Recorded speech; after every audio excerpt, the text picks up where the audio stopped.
Diyos ko po, ano gamba na sa tawarin naman. Ano kasi sinasabi naman din eh. Hoy Periana, tinatawag ka namin nung isang araw. Eh hindi mo kami nililingon. Magpapapicture sana kami. Ano ito? Ano sabi? Makakarating ito kay Inaylen, humanda ka. Bakit? Abay, oo, seryoso ito inay. May nag-comment nga. Yan ang sinasabi ko sa Ano iyo naman? Kaya sinasabi ko sa iyo, ang iyong mata, ang iyong tainga ay dapat laging listo.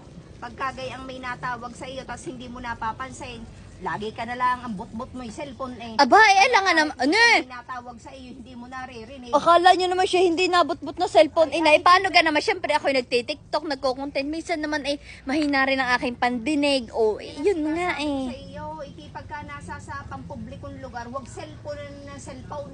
Akala nyo naman siya hindi nagse-cellphone. Kaya pagkagayang may natawag sa iyo, di hindi mo nariribire.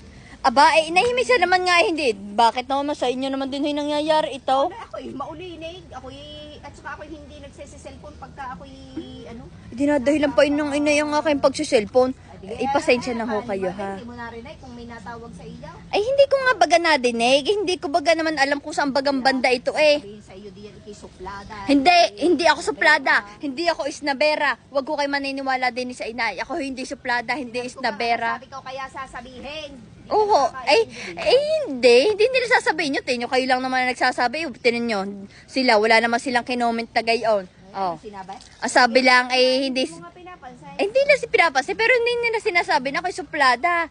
Oh, sa tunay na buhay ho, ako ho ay hindi suplada. Hindi ho ako mataray, kagaya ng inay. Sadya, ako'y mataray. Ako ho ay tawag dito, hindi ko lang ho talaga narinig iyan. Hindi ko alam kung ano bagang ginagawa ko ng mga oras na iyan. Kaya pasensya na ho kayo. Hayaan ninyo sa susunod, tawagin niyo ulit ako. At sa susunod, pamihado, ayan, ay kay talagang kakawayan ko pat baka mamaya tayo magkahuntahan pa. Babawi ako sa inyo, ha? Kaya pasensya na kayo. Sa susunod, tawagin niyo ako yung palakat agad. Susunod, sabihin nyo sa akin. Bakit naman sasabihin sa inyo? Kay sumbong sa akin. Manda ka sa Lagi akin. na magsusumbong naman sa inyo. Aba, Alam nga. dapat akong kinakampihan mo. Ako'y nakampi sa matuwid. Ay, anak mo ako eh. Kahit peki anak ko, pagka wala ka sa matuwid, hindi ka kakampihan. Pag mali. Pagka ang anak, yan pagka mali, tinatama. Bakit? Para, Eh, paano yun? lalaki lalo ng Hindi ko lang naman mabait, narinig mabuting eh. tao. Dapat ako kinampihan mo sasabihin, oo nga anak, hindi, pasensya ka na, hindi narinig nito si... Ay, narinig ka sinabi ko diyan. Abay, oho! Talagang mga kayo'y laaw na. Bago sasabihin ni... Abay, oho! Tawarin kayo. Wala naman ako sinabing masama. Ala, hindi masama. Eh, ako nga pinasasama ninyo. Hindi ko pinasama, Bidi. Reality. Pumunta ka direct, Kim Gilay. Sabi ka diyan. Ay, naku, Diyos ko.